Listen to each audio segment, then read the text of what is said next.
Mesdames, Messieurs, bonjour, très heureux de vous retrouver et bienvenue dans ce journal du 30 décembre 2021 à la une de l'actualité.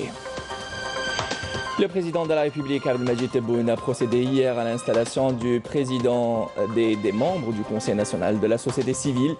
Le chef de l'État a également signé le décret exécutif portant composante du Conseil national des droits de l'homme et donné des instructions à l'effet de son installation.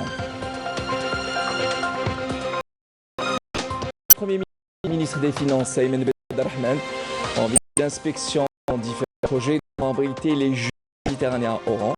Ayman Ben Abdelrahman a l'action sur l'accélération de la cadence de la réalisation des projets et la remise de ces infrastructures dans les délais impartis.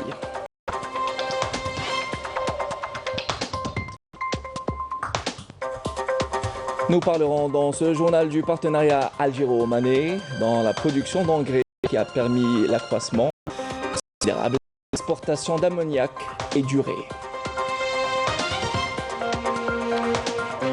Et remise des prix hier soir, le artisan de l'année, l'artisanat un facteur de plusieurs secteurs, notamment le tourisme. Bienvenue à vous tous. Conformément à ses prérogatives et en application de l'article 213 de la Constitution, le président de la République, Abdelmadjid Tebboune, a procédé hier à l'installation du président et des membres du Conseil national de la société civile. À l'occasion, le président a orienté les membres de cette instance à s'imprégner de leurs prérogatives afin de participer à la promotion de la citoyenneté et à la pratique de la démocratie au niveau local et la critisation de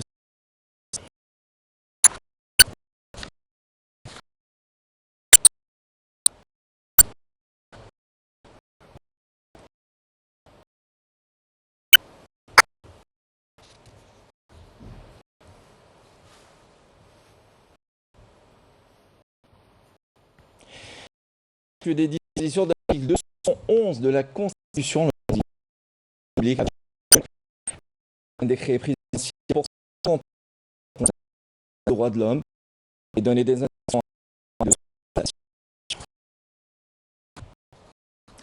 Or, le ministre des Finances est destiné à visiter un n'a pas hésité à appeler l'entreprise pour réceptionner ces infrastructures dans les délais impartis. Plus de détails avec Barni.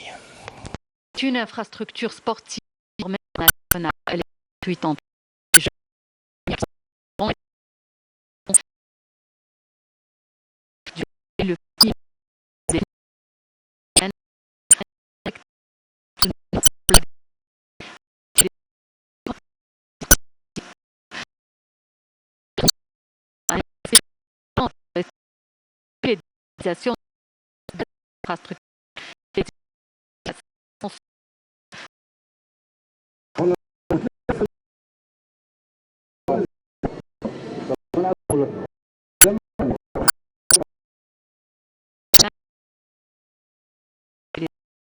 De la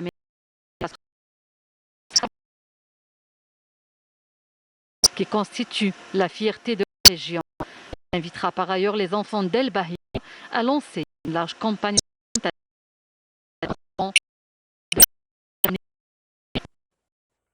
Il reste toujours à parler des partenaires algéro-omanais concernant la production d'engrais qui a permis à croître les exportations d'ammoniac et d'urée vers les marchés mondiaux et africains, plaçant ainsi l'Algérie comme le plus grand exportateur africain dans le monde. Commentaire Samira Hadjama. Implanté dans la zone industrielle d'El-Riou, le complexe algéro-omanais est le premier producteur d'engrais en Afrique. Il produit annuellement environ 2 400 000 tonnes de haute qualité et 1 360 000 tonnes d'ammoniac. Nous avons ici 2 unités dédiées à l'ammoniac avec une capacité de production d'environ 4 tonnes par jour et 2 autres unités dédiées à la production d'urée avec une capacité de production quotidienne de 7 tonnes. Notre complexe est autosuffisant en termes d'électricité et d'air comprimé nécessaires aux appareils. Nous recevons également du gaz naturel par le biais du réseau de distribution de Sonatrach. Ce complexe est parvenu à s'imposer comme un grand exportateur d'engrais vers les marchés des 4 coins du monde. Plus de 80% de la production d'ammoniac et d'urée est exportée vers l'étranger. 60% de cette production est exportée vers l'Amérique latine et l'Amérique du Nord. Environ 20% vers l'Europe. Nous exportons également vers l'Afrique à hauteur de 8%. Le reste est destiné au marché local. Concernant l'Afrique, nous avons commencé par la Mauritanie et pour 2022, nous avons l'ambition de toucher plus de pays voisins. Ce complexe est doté de destiné à l'exportation par voie maritime, d'une longueur de 1 km pouvant transporter en moyenne 1000 tonnes par heure. Partenariat toujours. Plusieurs accords de coopération ont été signés entre l'Algérie et la Mauritanie. Parmi ces accords, l'on cite celui de la réalisation d'une route reliant Tindouf à la ville mauritanienne Zouéret. Longue de 800 km, une route qui cristallise la volonté des deux pays renforcer la coopération et les échanges commerciaux. Marim Demis.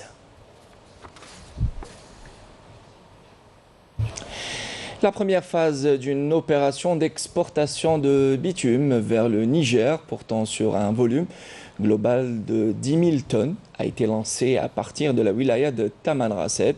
Et les détails avec Fian Hamoudi. Au total, 30 000 de bitume d'une valeur globale de 26 millions d'euros seront expédiés vers le Niger. L'opération a été effectuée via 6 conteneurs de bitume première du genre par ce mode de transport par l'entreprise de commercialisation de produits pétroliers Naftal, puis son centre de stockage situé à l'entrée de Tamanrasset, avec pas moins de 500 tonnes de bitume exportées, et ce, dans le cadre de l'accompagnement d'un opérateur algérien chargé de la réalisation d'un projet de route au titre du parachèvement de la route transsaharienne. Cette unité de production de bitume s'est beaucoup développée. On va donc recruter des travailleurs originaires de la région. Cette unité fait partie de 16 autres unités de production de bitume que possède Naftal, une unité qui couvre largement les besoins de la région en bitume. Avec ce genre d'opération, le développement de la coopération avec les pays du Sahel est en bonne voie.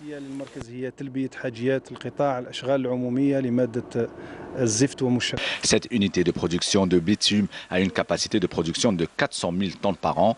Ici, on produit, mais on stocke également des quantités importantes de bitume, notamment celui destiné à l'exportation vers les pays voisins.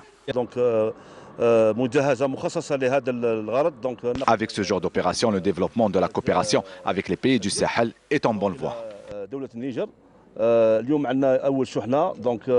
Cette opération s'ajoute à d'autres exportations organisées à l'occasion de la Sihar à travers la sortie de 22 camions semi-remorques du groupe public de transport terrestre de marchandises et de logistique Logitran, chargés de divers produits.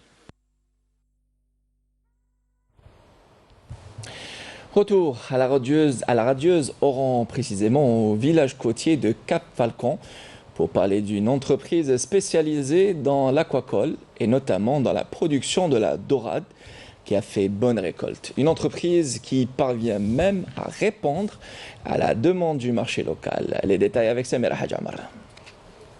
À Cap-Falcon, commune de Ain Tork, cette ferme aquacole s'est illustrée par sa production de la dorade et du loup de mer.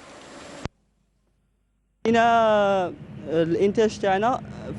2016, on a commencé par une capacité de production de 400 tonnes. Et alhamdoulilah, en 2020, وصلنا إلى قدرة إنتاج 650 طن. رانا متمنين باش نوصلوا إلى قدرة إنتاج 1000 طن سنويا. دونك ميم كي يكون ان موفي طون ولا يكون دوتر كونديسيون لي لا بيش سيتادير ما تقدش توفر المنتوج السمكي. دونك لاكواكولتور عودتها سيتادير في السوق الوطني اللي خلات منتوج سمكي دائم في السوق. Cette entreprise pionnière dans l'aquaculture à l'ouest du pays répond à la demande locale avec une production de plus de 600 tonnes annuellement, tout en créant des postes d'emploi pour les jeunes de la région. Nous les accompagnons au niveau des banques, les crédits sont accordés. Les administrations nous soutiennent également et grâce à la stratégie de l'État et notamment la décision du président de la République pour les facilitations au profit des investisseurs.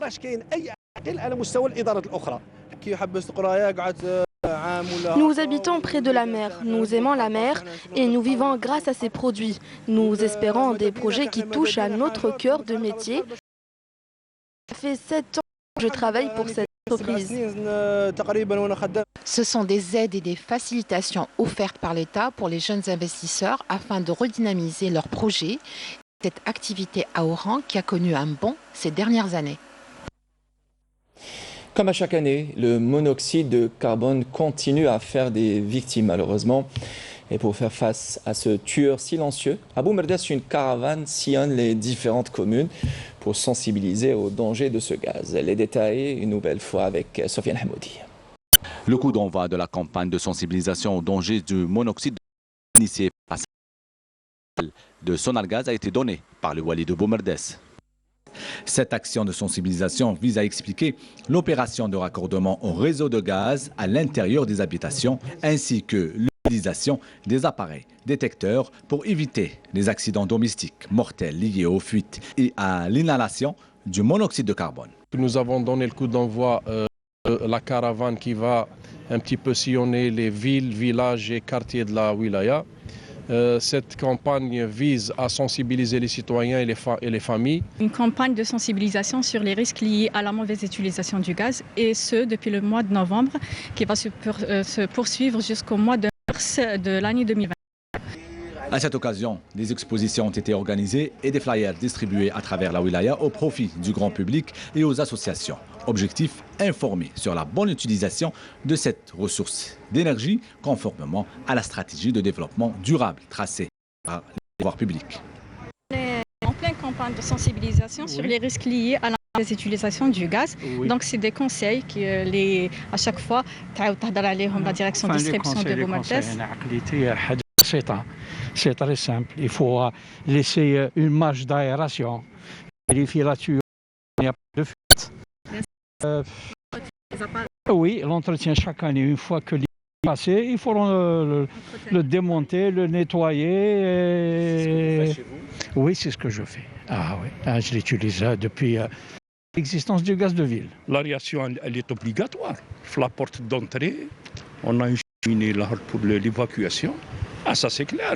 Et puis, on laisse toujours une fenêtre entrouverte. Malgré le froid, mais on sait jamais. Maintenant, par mesure de précaution, je ne sais pas si là, Flint fait. Rappelons que pour l'année 2021, les services de la protection civile n'ont signalé aucun décès depuis le début de l'hiver dans la wilaya de Bou Merdes.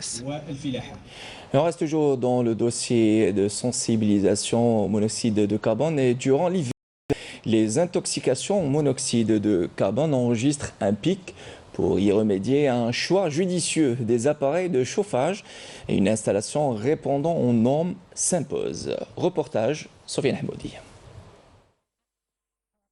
El-Hamiz, le lieu de prédilection pour de nombreux citoyens qui, avec l'arrivée de l'hiver, sont à la recherche d'un appareil de chauffage. Mais la question de certains se pose, comment éviter et s'éloigner des contrefaçons et de la qualité inférieure. Certains préfèrent acheter un chauffage à bas prix. Ils croient faire de bonnes affaires en économisant 2000 dinars, alors qu'un chauffage doit être accompagné de tous ses accessoires pour plus de sécurité. Avant l'arrivée de l'hiver, nous devons nettoyer et maintenir nos appareils de chauffage et cette opération doit être faite par un plombier qualifié. Acheter un chauffage, c'est déjà compliqué. L'installer, c'est une autre affaire. Certains se lancent tout seuls. Le manque de la maîtrise technique peut provoquer des dégâts. Les personnes qui viennent acheter des chauffages préfèrent les installer elles-mêmes. Elles ne connaissent pas les consignes à suivre. Il faut absolument installer un système d'aération. Dans mon magasin, je propose souvent aux clients de mettre en place cet appareil. Comme vous voyez, il permet de détecter le gaz. En absence de ventilation, surtout la nuit, donc c'est la mort immédiatement. Beaucoup de gens ont été sauvés in extremis. Donc depuis le début de l'année, malheureusement, 110 personnes qui sont décédées intoxiquées par le monoxyde de carbone et 2188 personnes qui sont incommodées, secourues, à temps, puis évacuées vers différentes structures hospitalières. Depuis le mois d'octobre jusqu'à aujourd'hui, on est à 47 personnes décédées et 550 personnes qui ont été secourues par les éléments de la protection civile. Donc ce phénomène d'intoxication, d'asphyxie qui revient chaque année, notamment le mois de novembre, décembre, janvier ainsi que le mois de février, c'est le pic où on enregistre le plus nombre d'interventions.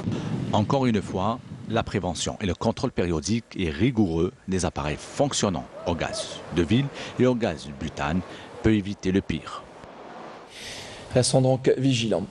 L'on fait le point à présent sur le bilan des opérations exécutées par des unités et détachements de l'Armée nationale populaire durant la période allant du 22 au 28 décembre 2021. Des opérations ayant abouti à des résultats de qualité qui reflètent le haut professionnalisme, la vigilance et la disponibilité permanente de nos forces armées à travers tout le territoire. Plus de détails avec Badia Amarni.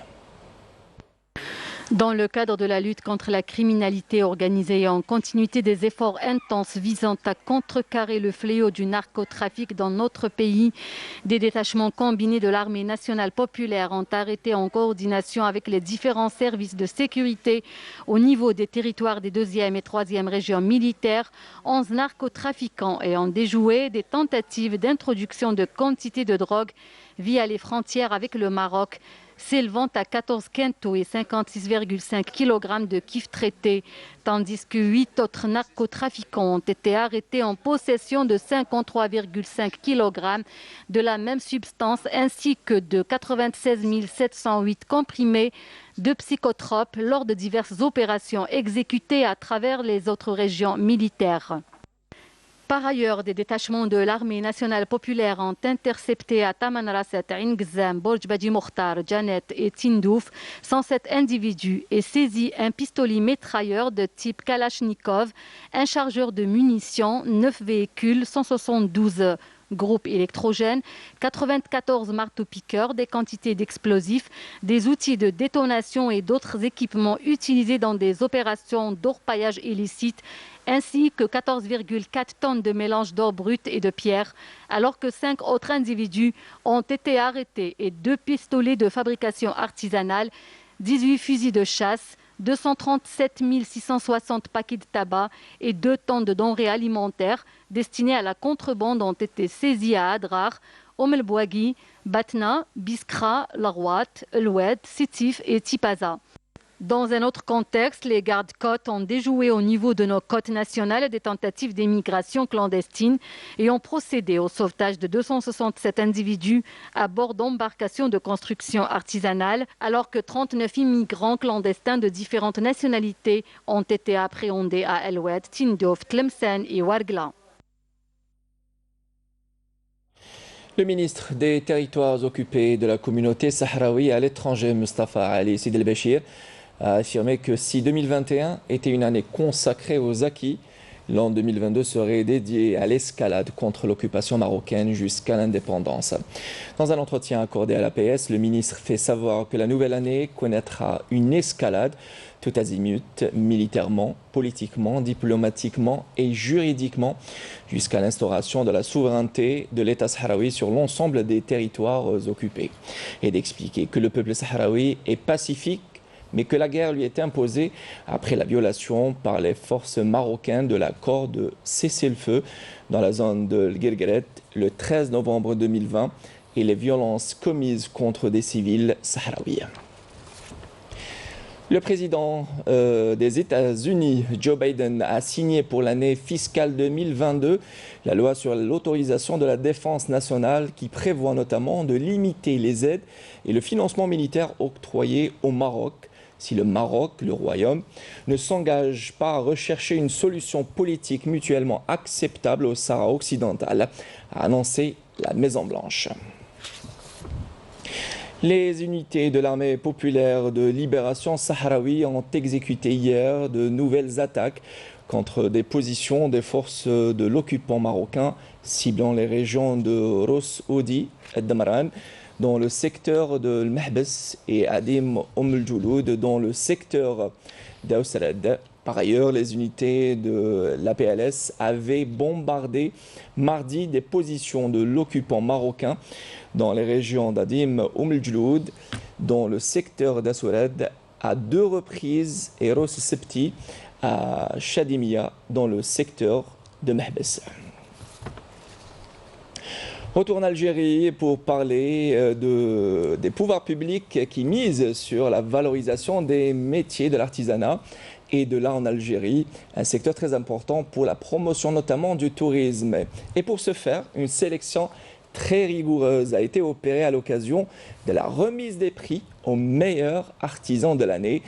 La cérémonie s'est déroulée hier soir au Centre international des conférences Abdellatif Rahal à Alger. Camélia Mellel de la rédaction y était. Le premier prix du meilleur artisan a été décerné à Salah Mekki. Sa spécialité, la production d'objets d'art en dinanderie. L'exemple de ce splendide plateau en cuivre que l'artisan a ciselé manuellement. Je suis venu de Constantine, une ville connue pour sa dinanderie. J'active dans ce domaine depuis 45 ans et je transmets cette passion pour mes enfants. Aujourd'hui, l'obtention de ce premier prix est un important acquis qui permettra d'améliorer le produit local. À cette performance s'ajoutent les prouesses techniques et la dextérité sans pareil de 6 autres lauréats qui se sont distingués par leur créativité et leur ingéniosité. Je suis de Fort National, wilaya de Tizi Ouzou. Je suis artiste de la broderie berbère. Je suis très contente de ce prix parce que je fais mon effort sur le manteau moderne et traditionnel. Les gens, ils essayent toujours de bien faire, de créer un objet et de produire un objet surtout qui soit conforme au patrimoine algérien, mais d'autre part, ils mettent l'accent que c'est eux qui l'ont fait. Parce que tous ces des objets-là qui vont un jour faire partie du patrimoine algérien. On est en 2021 et il faut que les artisans marquent leur passage en 2021. Malheureusement, on n'a pas eu beaucoup d'artisans. Félicité à juste titre par le ministre du Tourisme et de l'Artisanat, l'encouragement dédié aux artisans est une forme de reconnaissance du travail accompli pour sauvegarder les traditions de l'Algérie. L'objectif de la distinction de ces artisans est de mettre en exergue l'importance économique du secteur de l'artisanat et de faire connaître les capacités de nos artisans à travers le pays et d'échanger les expériences entre les artisans dans différentes activités de l'artisanat. L'intérêt porté aux artisans avec l'instauration de ce prix national a pour but la création d'une élite de maîtres artisans, la sauvegarde du patrimoine artisanal en donnant un coup de boost à un secteur devenu un maillon important pour le développement du tourisme. L'artisanat authentique, un repère identitaire à préserver. Voilà, c'est la fin de ce journal. Madame, monsieur, merci de nous avoir prêté attention. Tout de suite, la météo de Amel Aribi. Ce soir, pour le 19, vous retrouverez Kamel Suik. J'aurai le plaisir de vous retrouver demain à midi. Bon appétit si vous êtes à table. Au revoir.